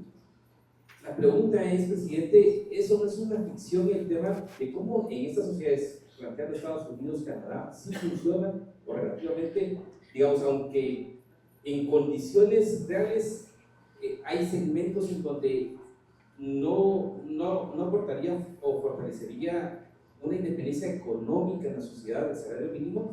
Para gran segmento de la sociedad, sobre todo de clase media, sí tiene un impacto positivo. Entonces, ¿por qué opera de una forma distinta allá? Allá sí tiene un efecto real el mejoramiento de las condiciones de las familias, el tema del salario mínimo. Lo vemos en el caso de México, por ejemplo, pasando el referente con López Obrador, que fue muy sistemático, al igual que usted, digamos que marcó en su proceso de gobierno una lucha con los grupos económicos en cuanto al tema del aumento del salario mínimo. En el caso de López Obrador, sí fue sistemático y marcó ciertas condiciones, porque obviamente generó también una lucha en la lógica de poder reducir la pobreza. Y en la lógica de la pobreza económica o monetaria, pues obviamente el incremento del salario tiene un impacto también para poder tener mejores condiciones de ese mínimo vital que se necesita como familia. Pero aquí en Guatemala eso no ocurre, porque obviamente hay otras condiciones sociales, económicas, porque tampoco tenemos un estado de bienestar que de una u otra manera articule. Pero ¿cuál debería ser realmente la clave para que efectivamente en las condiciones de precariedad de nuestro modelo económico realmente pudiera operar el salario mínimo como un incentivo para reducir pobreza, para mejorar condiciones de esa desigualdad económica que tenemos de años o desde la colonia, ¿verdad? Y solo como un referente a esta pregunta, el contexto. Obviamente estamos en condiciones de pobreza y de sobrevivencia en la sociedad guatemalteca, pero hay dos elementos que yo manejaba en la tesis. Uno, estamos envejeciendo. El tema del bono demográfico con el tema de los jóvenes hoy ya no es una bonanza. Ya hace más o menos 5 o 6 años el bono demográfico empieza a venir negativamente y hacia 2050 seremos el triple de personas mayores de 60 años con un nivel de reducción de la población joven. Y sobre ese elemento no logramos superar ni la desnutrición ni logramos el 100% de cobertura de educación básica y diversificada que se planteó desde el 2010. Y sobre ese punto se nos fueron más de 700,000 a 900,000 niños en las horas de migración a Estados Unidos, en donde Trump o Biden, con todo el discurso, nos mandó a los papás, pero no nos mandó a los niños. Y los niños están allá. Y toda esa fuerza económica que tendría que dar el salto en la economía guatemalteca de 2030 a 2050, ya no la tenemos en Guatemala, está en Estados Unidos. Entonces, esos son factores que yo creo que son determinantes en la lógica del futuro, ¿verdad? De cómo deberíamos de resolver y cuáles deberían ser los desafíos de las próximas generaciones para tratar de cambiar esa historia que traemos básicamente de sobrevivencia como país. Bueno, hicimos bien unir las preguntas porque es el mismo tiempo. ¿Qué haría el presidente Portillo si volviera a estar ahí en el poder? Mire, no se vale que no lo diga. Es que de verdad yo creo que estamos aquí, voy a presumir un poquito con la solvencia de poder hacerlo, porque precisamente el presidente Portillo le tocó pagar las consecuencias precisamente de pelear contra esas élites de las que habla el libro, romper esos monopolios del pollo, de la harina y otro tema, y al final, digamos, tratar de romper esos esquemas. Se pagan las consecuencias, pero hay que atreverse. Y entre las salidas que da el autor, habla de un tema en el que precisamente ustedes los dos brillantes ahí juntos trabajamos mucho, que es el tema por la transparencia, porque todos los temas sean transparentes, y la lucha contra la corrupción, aquellas leyes que aprobamos en el tema de las CICIG. Así que tenía que decirlo, presidente. Voy a darle la palabra al presidente para que termine, y lamentablemente les voy a decir una frase que no es mía, pero que me encanta. Por favor, no se enoje, pero vamos a terminar con Make It Chill después de que le conteste el presidente Portillo. ¿verdad? Tal vez aquí, él, y después cerramos con vos, ¿verdad? Presidente. Muchas gracias por las preguntas y por la participación. Es muy difícil decir qué haría yo cuando uno está en esa situación de decidir, de poder hacer. Yo hice lo poco que se pudo, el margen de maniobra que me dejaron lo aproveché, pero que hay que hacer cambios, hay que hacer cambios.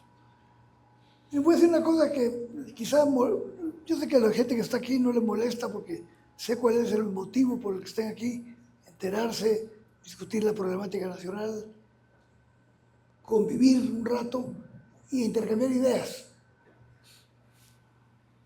Pero lo que acaba de pasar, por ejemplo, con la elección de la Corte de Constitucionalidad, es una vergüenza para el país. Hay que decirlo, sin temor. Nos quedamos callados. Es una vergüenza. Una vergüenza en que hasta una fuerza extranjera decidió quiénes tenían que ser los magistrados y recibieron órdenes en el Congreso. Es nuestro país, así lo ven. Y cuando uno lee la novela de Vargas Llosa, un empresario bananero, corriente, patán, vulgar, ignorante, contrató a un publicista para que vendiera la idea en el mundo que el comunismo estaba naciendo en Guatemala. Hola. Y ahí viene toda nuestra historia. Y de ahí arrastramos nuestra historia. Es la cultura que tenemos. No respetamos las instituciones. Usamos las instituciones cuando nos benefician. Ustedes lo pueden ver en YouTube, lo que voy a decir. Pero es increíble que en Guatemala el que mejor está es el que más se queja. Es increíble y lo pueden ver en YouTube. Busquen las declaraciones de un miembro de la SADWA, de los azucareros de Guatemala. Y en los mismos espacios adelantito está un TikTok de un obrero guatemalteco muriéndose del frío en Estados Unidos. Y los entrevistan a los dos. Increíble. Yo quiero sacarle copia porque es para enseñárselo a los alumnos. En primer lugar, el empresario bien vestido en una oficina de lujo y se está quejando de la caída de los precios del azúcar, de que el Estado interviene para que no compitamos, que aún así somos la quinta potencia en el mundo de exportación de azúcar. Solo quejas el nene y entrevistan al obrero muriéndose del frío con 3 chumpas en un estado muy frío de los Estados Unidos, comiéndose un aguacate con una tortilla, hablando con una positividad del orgullo de ser chapín que me hizo llorar. Aquí tenemos aguacate, comemos. Y si no hay aguacate, pues no comemos aguacate, comemos frijoles. Y si no hay frijoles, pues pura tortilla. Pero no nos rajamos, vamos para adelante. Y con mis centavitos ya tengo mi casa, ya mi familia tiene su casa propia en Cohuetenango. Y aquí seguimos echando puta. 10 horas, 15 lo que hay que trabajar. Y me hizo llorar. Pero no se veía tan auténtico el tipo. No era armado ni ficticio. Un puro obrero guatemalteco. Y el otro quejándose. El que ha tenido todos los privilegios. Los que han tenido el ministro de Economía toda la vida, el ministro de Finanzas, el presidente del Banco de Guatemala, que han tenido gobernantes, que los gobernantes del pasado les dieron las tierras para que produjeran azúcar. Todos se los han dado a los nenes. Y se quejan de la injusticia contra ellos. Ese es Guatemala. Por eso yo creo que el mensaje que nosotros tenemos que llevar es, primero, tenemos que tener esperanza, no perder la esperanza, porque cuando se pierde la esperanza se ha perdido todo. Esa es la palabrita que se me había olvidado mencionar, esperanza. Que el gran problema de la sociedad norteamericana es que ya perdió la esperanza. ¿En qué perdió la esperanza? Los jóvenes que tú mencionaste en Estados Unidos ya perdieron la esperanza de tener el mismo, no el mejor, el mismo nivel de vida que sus papás. Ya no lo van a obtener. No van a llegar nunca al nivel de vida que vivieron sus papás. Están volviendo desde su apartamento de soltero a vivir con los papás, porque no les alcanza para pagar el apartamento.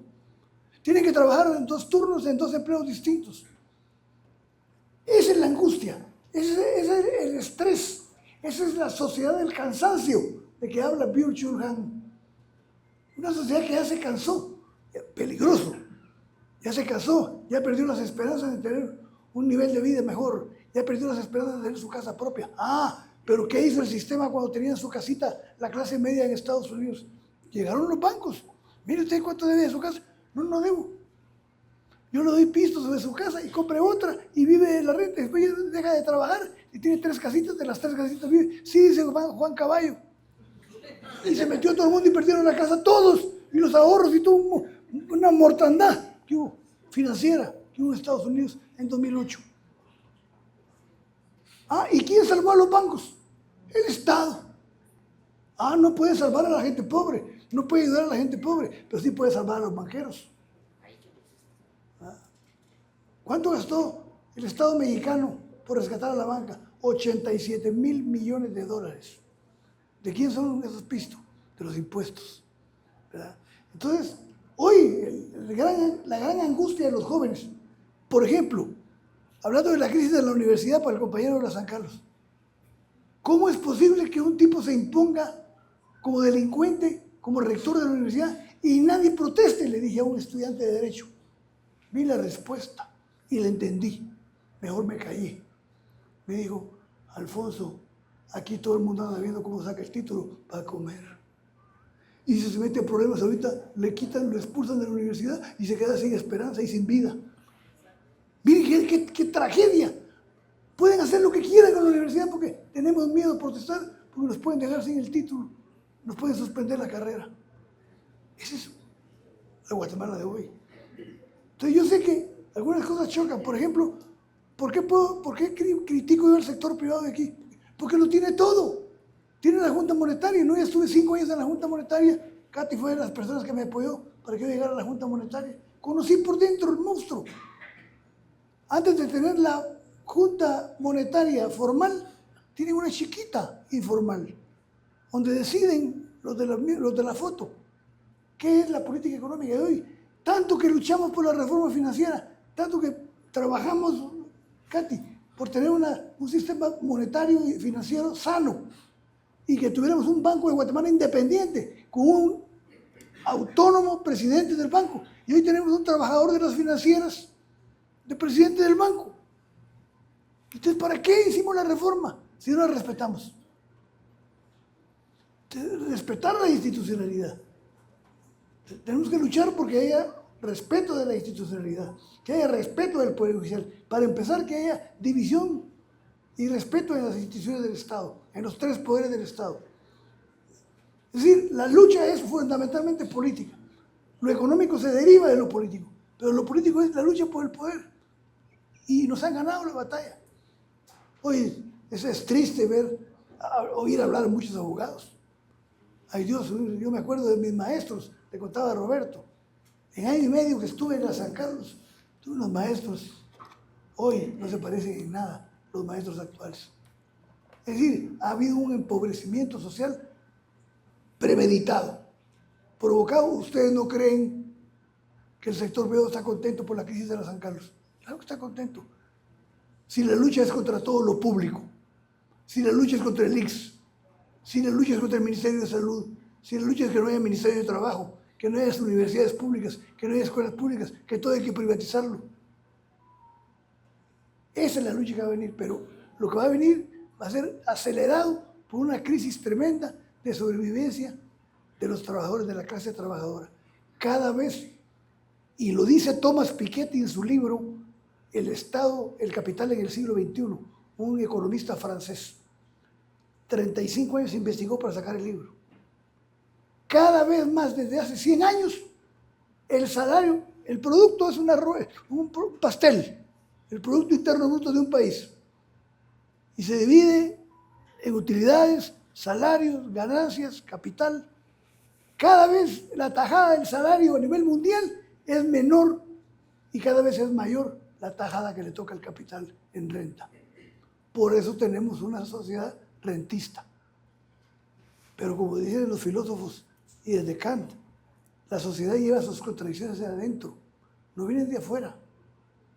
Si nosotros creemos que el cambio viene de afuera, estamos equivocados. Va a venir de adentro, la dinámica viene de adentro. ¿Cuándo? No lo sé. Yo quizá voy a morir pronto y no lo voy a ver, pero va a suceder. Por eso decimos, por ejemplo, dice un analista político, Hoy la muestra que quiere dar Estados Unidos es: soy el traidito. Algo demuestra que no es el traidito. Si fuera el traidito, no tendría necesidad de usar violencia ni guerra. Si fuera el traidito, usaría la política y la diplomacia para gobernar el mundo y poner de acuerdo a las naciones del mundo. Eso es tener fuerza política. Tener la capacidad de persuasión y de convencimiento a las demás naciones, no imponerse por la guerra. Todo es, pues todos que somos buenos para luchar, que somos buenos para pelear. Hoy lo que estamos viendo en el mundo es el fracaso de la política, el fracaso de la diplomacia, el fracaso del diálogo. Todo queremos resolverlo por medio de la guerra, ¿verdad? Y una cosa que quería decir para que veamos lo que es la visión distinta de países. Por ejemplo, cuando hablamos aquí, Stiglitz reconoce que Estados Unidos está atrasado 50 años en infraestructura con respecto a China. Ya no digamos en aspectos tecnológicos, en infraestructura. Y entonces ponen de ejemplo una entrevista de un empresario gringo y un empresario chino, por separado los entrevistan, pero la misma pregunta.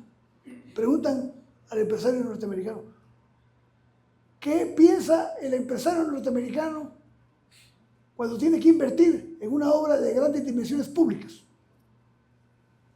Pues ¿cuánto van a ganar nuestros socios? ¿En cuánto tiempo? ¿Cuál es la tasa de ganancia? Hacemos el análisis de preinversión. Y le preguntan al chino: ¿y ustedes qué criterio usan para definir una inversión pública? Si es buena para China, la hacemos. Si es mala para China, no la hacemos. No se complican. Entonces, por eso tenemos el ferrocarril abandonado, que ya son todos centros comerciales de las estaciones de tren. Son centros comerciales porque vendieron, no saben quién vendió y quién compró. Ese es el desmadre que hay en el país. ¿Quién mató el ferrocarril? Los transportistas. Pero nunca pensaron en el largo plazo que se iban a ahorcar y ahora tienen una velocidad media de transporte de mercancías de las más atrasadas de América Latina, porque no tenemos una moderna infraestructura vial, porque el ferrocarril es de, no sé si es de ancha vía o de angosta de aquí, pero hay que hacer una renovación total. Hasta hemos sido incapaces de concesionar. Bueno, la concesionamos para que hicieran negocios privados, pero nadie se pensó en reformar y en reestructurar una red ferroviaria moderna para el país. Hoy tenemos problemas y cada día vamos a tener más problemas. Entonces, reforma política número 1 para cambiar las cosas. Y la cuestión del salario. El salario, para empezar, es una categoría histórica, porque no es lo mismo hablar de salario en Estados Unidos que hablar de salario en Guatemala. El salario tiene que representar lo que se pueda obtener en condiciones materiales para la sobrevivencia de una familia. Es un salario justo. Como dice Byung-Chul Han, ¿cómo nos van a dar un salario alto para que podamos ahorrar y podamos independizarnos? No, nos van a dar exactamente como se le echa a un tanque de gasolina, lo que necesita para caminar de aquí a tal distancia, para que el obrero siga siendo obrero, los hijos sigan siendo obreros y los obreros sean interminables. Es un esclavismo moderno, pero tenemos que levantar la cara, levantar la voz para que algo cambie, ¿verdad? Hoy yo creo que la sociedad civil en Estados Unidos está creando un problema de gobernabilidad serio de Estados Unidos. La gente está saliendo a la calle en ciudades que nunca había salido a protestar. Y Stiglitz confía mucho en la sociedad civil, en la organización de la sociedad civil, en las ONGs. Dice que puede ser el gran embrión que dé nacimiento a un gran movimiento libertario de libertad y de desarrollo económico.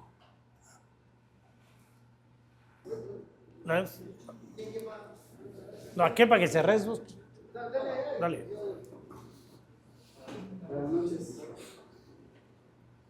presidente Portillo y Roberto Alejos, gracias por promover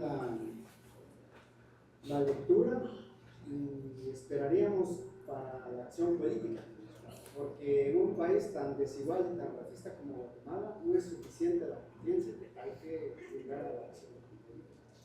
Yo tengo un comentario sobre lo siguiente: tanto el autor como el presidente Portillo ha remarcado mucho en esta charla la importancia de fortalecer y respetar las instituciones, pero no es suficiente. Si no tenemos en la proyección política un proyecto de transformación de los supuestos y las raíces elitistas y racistas del Estado de Guatemala. Elitistas porque es un pacto de ellos, y racistas hacia el pueblo maya, hacia los pueblos afrodescendientes y hacia el pueblo chino. Entonces, yo creo que más que desear que usted tenga otro periodo presidencial, más bien todavía está en sintonía con lo que publicó alguna vez el nuevo pacto, es el pacto ciudadano de transformación estructural de Guatemala. Pero agregaría, ahora ese pacto, ese nuevo pacto, también tiene que tener esa característica de la plurinacionalidad, porque en Guatemala, como vimos, 4 culturas. Y así como se resalta bastante la identidad del pueblo iraní, aquí en nuestro país, el pueblo maya es una de las grandes civilizaciones que, junto con otros pueblos, tiene elementos comunes muy importantes para reestructurar las instituciones del Estado. Porque si seguimos solo con la idea de fortalecer y respetar las instituciones, se parece a aquella novela del gato pardismo constitucional. Desde que se constituyó el Estado republicano en 1825 a la fecha, todas las reformas han servido para que no cambie nada para la gente. Muchas gracias. Ahora sí. Y quiero preguntarle sobre el papel de Estados Unidos. Yo creo que no sé. Ahora sí. A esto. Disculpe. Preguntarle un poco sobre el papel de los Estados Unidos, que retoma lo que decía el presidente al inicio, que la crítica que hace Stiglitz, un norteamericano, economista, con una crítica muy directa y valiente al sistema económico estadounidense, que ha dado esta deriva de lo que hoy vemos y que ha sido uno de los efectos, la aparición de figuras como el presidente Donald Trump, que trata de convencernos de que Estados Unidos sigue siendo la potencia de hace 3 décadas, pero si tanto lo está gritando, como decía Alfonso, es porque tal vez no lo es, o ya no lo es por aquellos años. Pero el tema de la desigualdad también es un tema económico, es un tema moral. E irónicamente, uno de los críticos últimos que le ha salido al presidente Donald Trump es otro norteamericano, matemático, por cierto, el señor Robert Francis Tramos, alias John 14.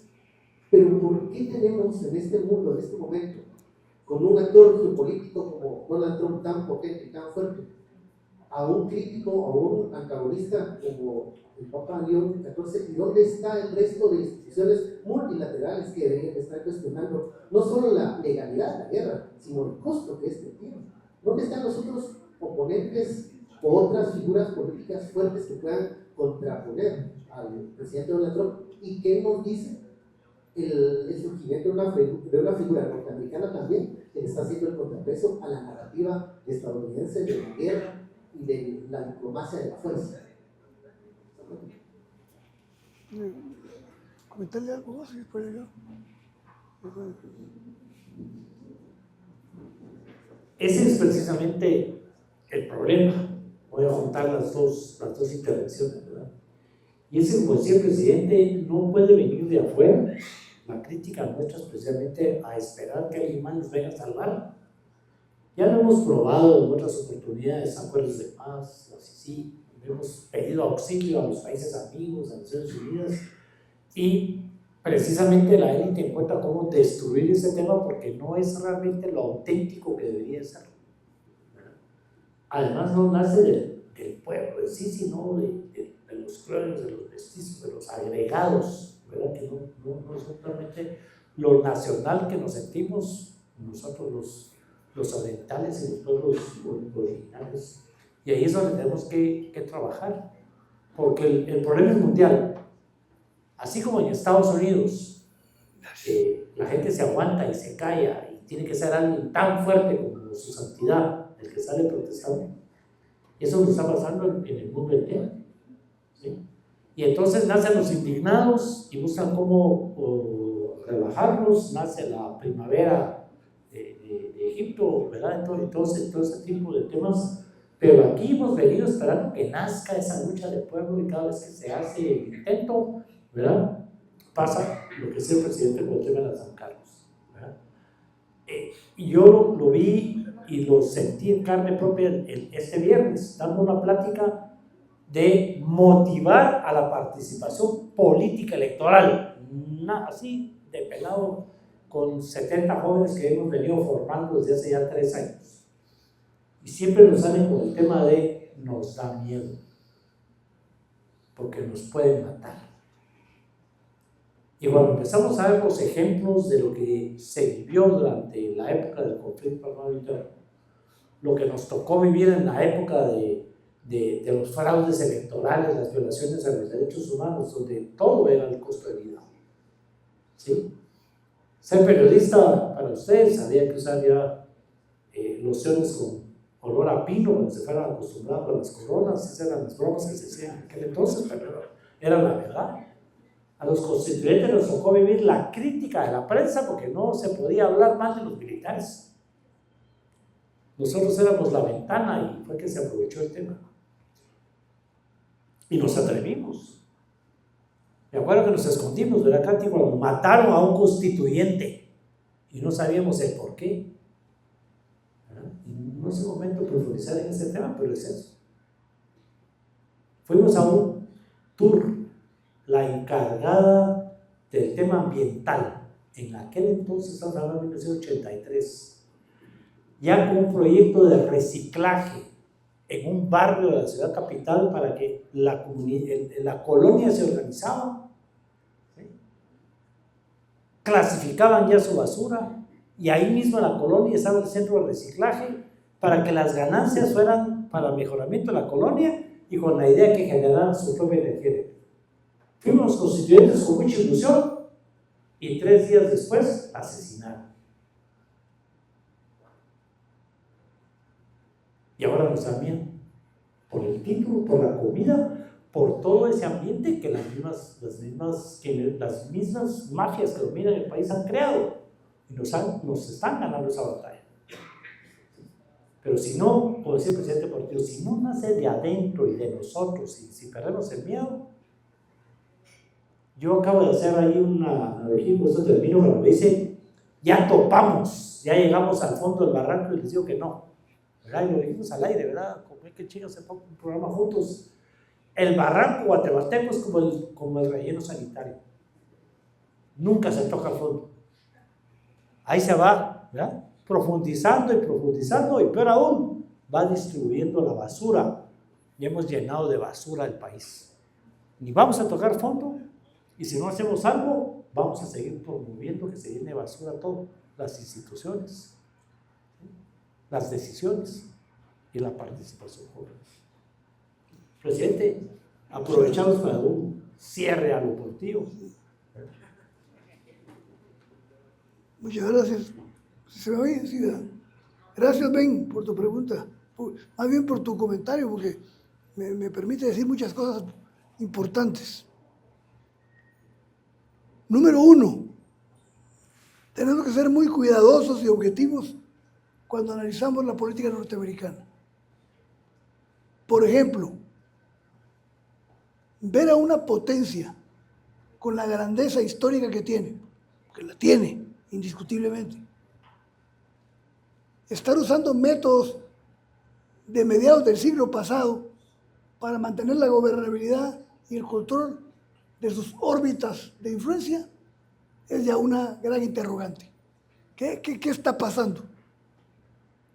2, encontrarse con la potencia más grande del mundo, con una gran capa de intelectualidad impresionante, con una producción científica. El país que más investiga científicamente en el mundo es Estados Unidos, y tiene un presidente que es un patán. Es un presidente digno de un país de América Latina, pero no de Estados Unidos. Cada día que habla, se sorprende uno más y más y más. Ahora le digo al Papa que deje de estar hablando porque él lo puso. Así, con esos términos. Entonces, ¿qué expresa esto de Estados Unidos? Expresa que no vio la competencia que venía. Increíble que un país con las instituciones que tiene como Estados Unidos, con las instituciones de inteligencia, no vieran venir a China, Pakistán, India. El gran problema es que ya no es el único. Ya no es el traidito de la película, ahora tiene competencia. Y lo más terrible, soñó toda la vida Estados Unidos, si ustedes analizan los documentos históricos, Estados Unidos soñó con enfrentar a Rusia con China. Y lo que logró es unirlos. Y otra cosa, se olvidó de invertir en el ser humano, mientras los demás invirtieron. Pakistán, la India, de los más desarrollados, especializados en Estados Unidos. En las nuevas tecnologías, los indios llevan la delantera. Después los chinos, después los rusos y en cuarto lugar están los gringos. Entonces, ha habido un cambio geopolítico impresionante. Nadie se imaginó que un país pudiera en 40 años sacar 800 millones de gente de la pobreza. Increíble. Y no es ni comunismo ni capitalismo, sino todo lo contrario, como dijo aquel.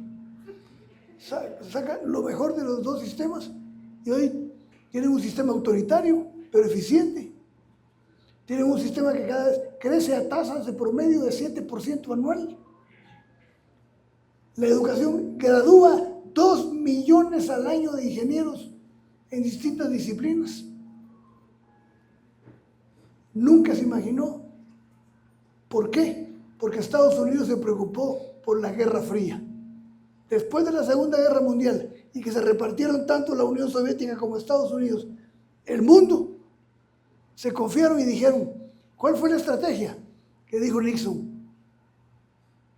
Obliguemos a Rusia a competir militarmente con nosotros. La lucha espacial, quién llegaba primero a la Luna, la energía atómica, lo nuclear.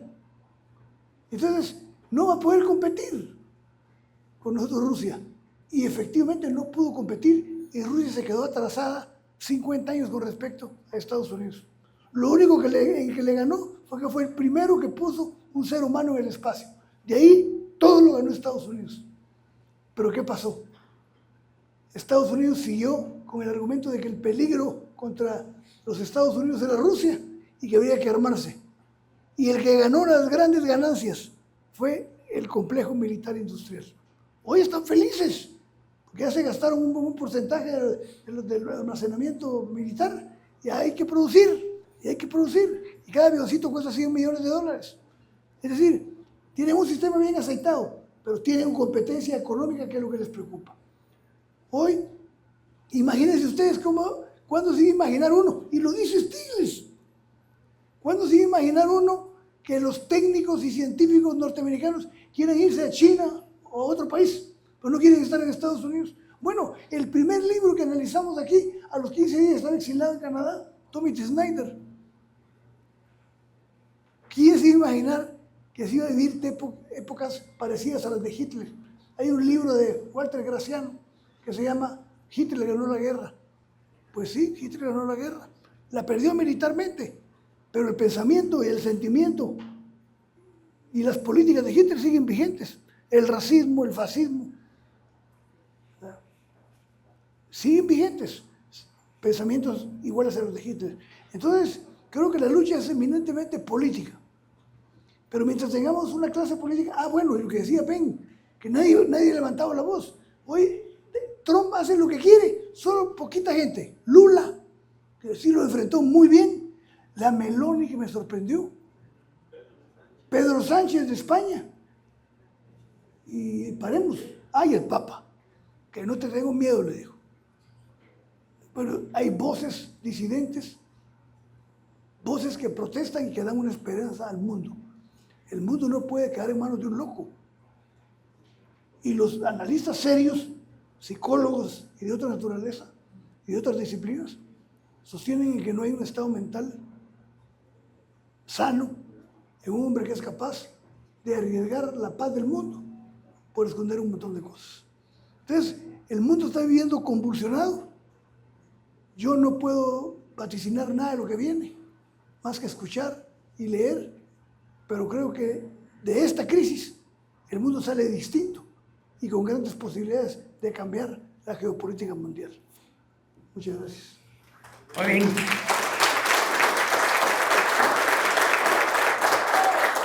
Bueno, ahora podemos agregar a esa lista de los que se atreven a dar la cara al presidente Portillo, a la protesta, ¿verdad? Tuvimos que dividir este capítulo en dos, porque duró 2 horas. No se vale que usted no haya llegado hasta aquí, a la primera parte. No se vale que no vea la segunda parte. A ustedes, de verdad, muchísimas gracias por su presencia. Pues allá afuera vamos a seguir compartiendo, ¿verdad? Una merienda así en la escuela, ¿verdad? Y un cafecito, ¿verdad? Y ahora cierro para la segunda, que dice, no se vale que no haya llegado hasta aquí. Y ofendimos a alguien, sí, aparte de Trump, ¿a quién es más? ¿Verdad? Pero una tacita de café, señor presidente, todo lo arregla.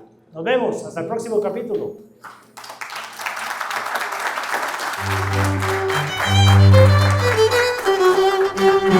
Thank you.